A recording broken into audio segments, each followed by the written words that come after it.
There was a time when I was about 14 years old that I was going to go on a hike with my scout troop and a couple of our leaders. The plan was that we would hike up to this campsite, and then we would stay there overnight, and then the next day we would finish our hike into the main site that we would be staying at. It was a beautiful sunshiny day, and I was like, you know what, this is going to be awesome. I'm just going to bring my pocket knife and my water bottle, and I'm going to build a shelter when we get to my camp. So we set off and headed up the mountain.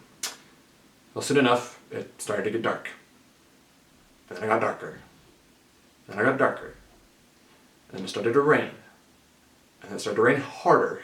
And by the time we got to our actual campsite, it was dumping rain on us, and it was about 12 a.m.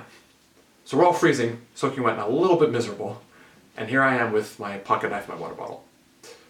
Lucky enough for me, I had a couple of boys who were friendly enough to share in the things that they had to give me a little bit of a better experience.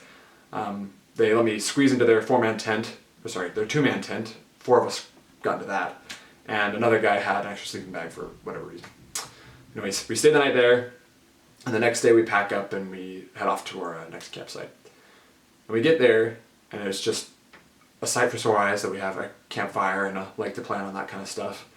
One of my leaders comes up to us and he says, "Guys, you know what, I know that sucked, so if you want, I can just take you home right now."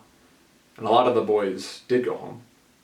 The only people who stayed were actually myself, my best friend, and another friend of ours.